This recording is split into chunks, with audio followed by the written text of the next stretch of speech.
शामिल करते हैं पाकिस्तान आरआई न्यूज़ के हाफिज मोहम्मद गुलाम मुस्तफ़ा आरआई की रिपोर्ट के मुताबिक वज़ीर दफ़ा ख्वाजा आसिफ का कहना है कि हुकूमत को अब दारुल हुकूमत की हिफाजत के लिए अपना अज़म साबित करना पड़ेगा, क्योंकि सूरत हाल उस तरफ जा रही है कि अगर पीटीआई वाले यहाँ आकर बैठ जाते हैं तो ये मुल्क के लिए एक बहुत बड़ा धचका होगा। ख्वाजा आसिफ ने कहा है कि अब एक फैसला कुन सूरत हाल पैदा हो गई है, क्योंकि मुज़ाकरात का अभी तक कोई नतीजा नहीं निकला।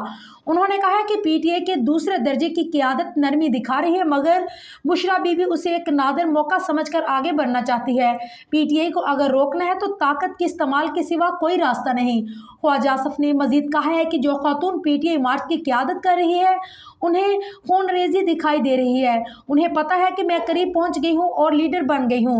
इस वक्त वो समझती है कि आगे बढ़ने में ही हमारा फ़ायदा है। उन्होंने कहा कि पिछले दौर में बानी पीटीआई जब इस्लामाबाद पहुंचे तो राना सनाउल्लाह ने पूरी ताकत इस्तेमाल की और इस्लामाबाद पर हमला रुक गया था। अब भी हुकूमत का अज़म नजर आना चाहिए कि हमने हर कीमत पर इस दारुल हुकूमत का तहफ़्फ़ुज़ करना है।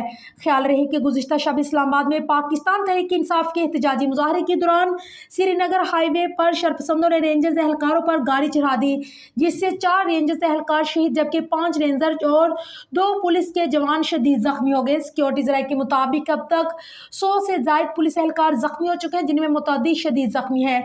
सिक्योरिटी ज़राए के मुताबिक आर्टिकल 245 के तहत पाक फौज को भी बुलाया लिया गया है। वाज़ेह किया गया है कि कानून तोड़ने वालों से आहनी हाथों से निपटा जाएगा, जबकि इंतशार फैलाने वालों को मौका पर गोली मारने के वाज़ेह अहकामात जारी कर दिए गए हैं।